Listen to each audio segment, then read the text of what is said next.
आप देख रहे हैं देश लाइव, देश की आवाज।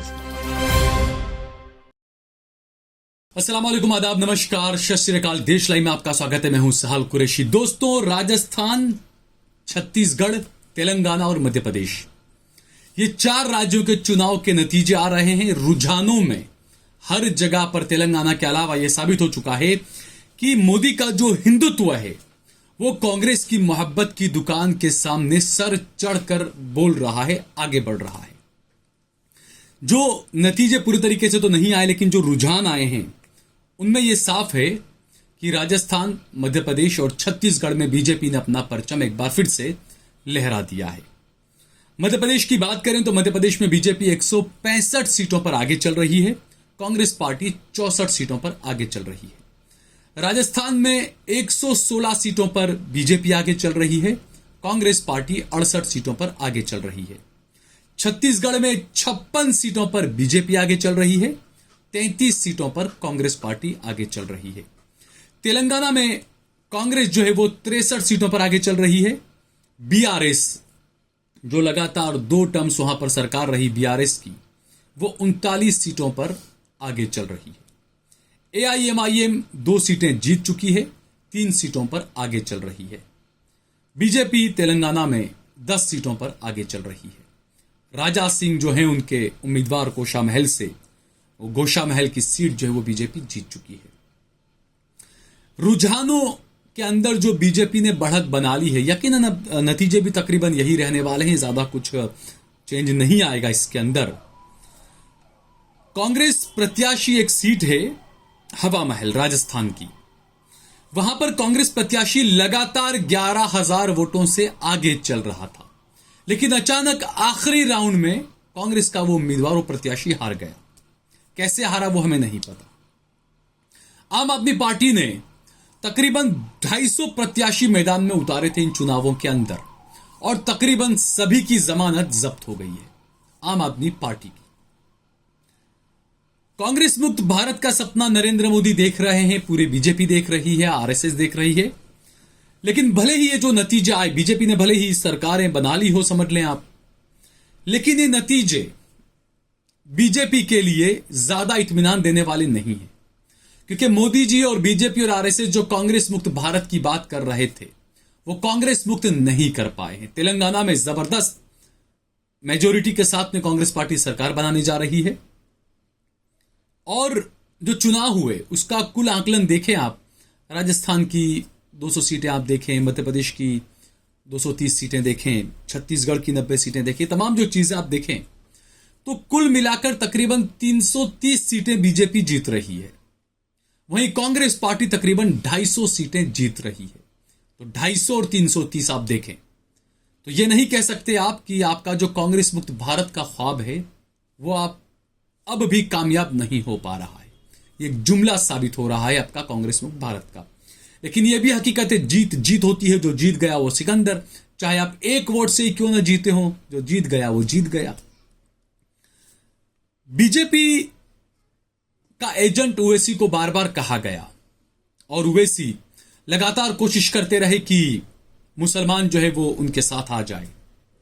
लेकिन फिलहाल तो यह कि जो हैदराबाद की जो 9 या 10 सीटों पर जो लड़ रहे थे, उसी पर मामला अभी तक साफ नहीं हो पाया है। और पूरे तेलंगाना की अगर बात करें, जगह जगह ओवैसी बीआरएस के लिए वोट मांग रहे थे कि मुसलमान बीआरएस को दोबारा वोट दे। लेकिन ऐसा लगता है कि तेलंगाना के मुसलमान ने शुरुआती जो मैं रुझानों की बात कर रहा हूं, अब आकलन होगा कितना % वोट किस पार्टी को मिला, बाद में देखा जाएगा। लेकिन फिलहाल जो रुझान आ रहे हैं उसको देखकर ये लगता है कि तेलंगाना का जो मुसलमान है शायद वो भी कांग्रेस की तरफ ही, कांग्रेस के पाले में ही जा रहा है। अब हिंदू की बात करें तो यकीनन मैं शुरू से ये बात कहता हूं कि ये जो वोट डाले गए हैं, चाहे राजस्थान में हो, मध्य प्रदेश में हो, छत्तीसगढ़ में हो, लोग कह रहे हैं शिवराज सिंह की लाडली योजना अपना चमत्कार दिखा गई, लेकिन मैं इस बात से मुत्तफिक नहीं हूं। लोग कहते हैं कि ईवीएम में गड़बड़ी है, मैं इस बात से मुत्तफिक भी नहीं। यह हकीकत है कि जो हिंदुत्व का जो नशा जो सर चढ़कर बोल रहा है, वाकई में नरेंद्र मोदी को हिंदुत्व के नाम पर वोट मिल रहा है। कांग्रेस के नेता आचार्य प्रमोद किशन प्रियंका गांधी के काफी करीबी माने जाते थे। उन्होंने कहा कि सनातन का श्राप जो है वो कांग्रेस पार्टी को ले डूबा है। राजस्थान के अंदर अशोक गहलोत और सचिन पायलट का जो झगड़ा था, उस झगड़े के बीच में जो चुनाव हुए, सचिन पायलट तकरीबन 1 लाख वोटों से अपना चुनाव जीत गए, जबकि अशोक गहलोत के राजस्थान सरकार के जो 10 मंत्री तकरीबन अपना चुनाव हार गए। बड़े बड़े एग्जिट पोल और तमाम चीजें आई। मैंने शुरू से कहा, मैं राजस्थान गया, जयपुर वगैरह की जगहों पे मैं गया, मैंने देखा, पाली वगैरह भी मैं गया, लोगों से बातचीत भी की। मैं शुरू से बोल रहा था कि कांग्रेस पार्टी मेरे ख्याल से 60-70 सीटों के अंदर निपट जाएगी, एग्जिट पोल जो भी आ रहे थे। मध्य प्रदेश में भी मैंने पहले ही कहा था कि भले ही शिवराज सिंह चौहान को बीजेपी बिल्कुल साइड लगा रही थी, बिल्कुल थोड़ा सा बीजेपी को भी वहां पर था कि क्या होगा, कैसे होगा, लेकिन हकीकत यही है इस देश की। क्योंकि आप देखिए, छत्तीसगढ़ में बीजेपी ने ज्यादा जोर नहीं लगाया था, लेकिन उसके बावजूद भी बीजेपी सत्ता में आ गई छत्तीसगढ़ में। राजस्थान में खूब जोर लगाया था, और राजस्थान के सटे हुए मैंने इस बात को उठाया था कि हरियाणा, नू वगैरह जो राजस्थान के सटे हुए जो इलाके हैं, हरियाणा की बॉर्डर और राजस्थान की बॉर्डर, मोनू मानेसर और विश्व हिंदू परिषद, बजरंग दल के जो मुद्दे उठे, मुसलमानों की हत्या की गई, दंगे हुए, तमाम चीजें, मैंने पहले ही कहा था कि इन चुनावों का असर बिल्कुल पड़ेगा राजस्थान के चुनाव पर। अगर आप कहते हैं कि विकास के नाम पर वोट पड़ा, तो राजस्थान में तो कौन सा विकास की बात थी बीजेपी की, वो हिंदुत्व पर वोट पड़ा था। मध्य प्रदेश में कई सारे लगातार घोटाले हो रहे थे, कई सारी खबरें वहां से आ रही थी। आखिर में तो खुद शिवराज सिंह चौहान के सामने सीबीआई का एक केस खोल दिया गया था, तो वहां पर भी विकास की बातें तो कुछ ऐसा मानने में नहीं आ रही थी। छत्तीसगढ़ में पिछले चुनाव में कांग्रेस पार्टी ने लैंडस्लाइड विक्ट्री से कहेंगे कि जबरदस्त वहां पर जीत हासिल की थी, लेकिन उसके बावजूद इतनी बुरी हार अब हुई वहां पर कांग्रेस पार्टी क्यों हो रही है, जो रुझानों में दिख रही है।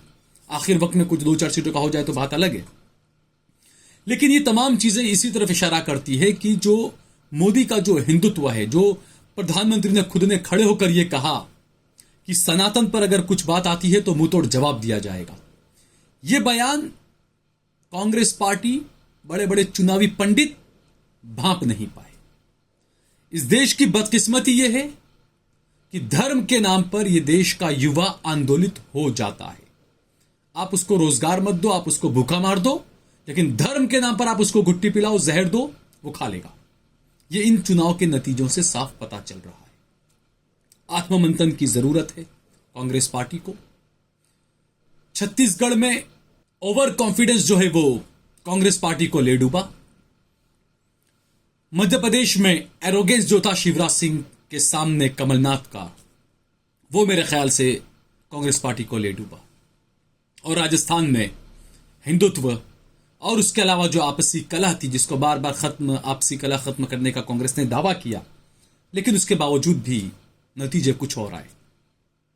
सवाल उठ रहे हैं मुख्यमंत्री कौन बनेगा, क्या ये आज आपको रात में लाइव में पूरी डिटेल के साथ में मैं आपको बताऊंगा। लेकिन बीजेपी के एक थे यूनुस खान, जिसको इस बार बीजेपी ने टिकट नहीं दिया, वसुंधरा के काफी करीबी बताए जाते थे। यूनुस खान ने जो है वो डिडवाना सीट से निर्दलीय चुनाव लड़ा और वो जीत गए। ऐसे बहुत लोग हैं राजस्थान में जो इस तरीके से निर्दलीय लड़े और वो जीते।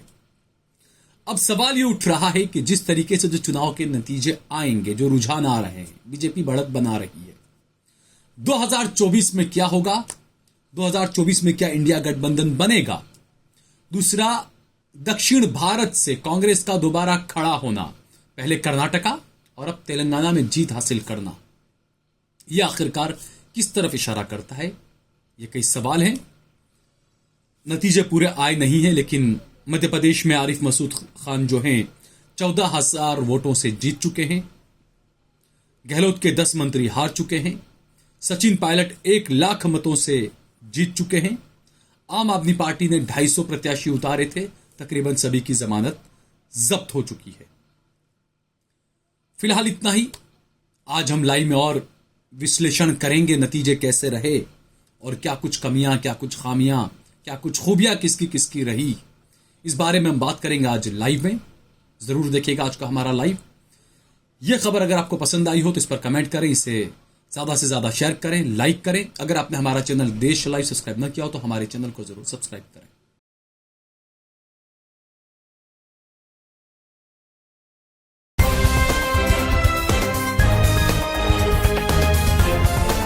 देश और दुनिया की तमाम छोटी और बड़ी खबरों के लिए हमारे चैनल को सब्सक्राइब करना न भूलें और बेल का बटन जरूर दबाएं।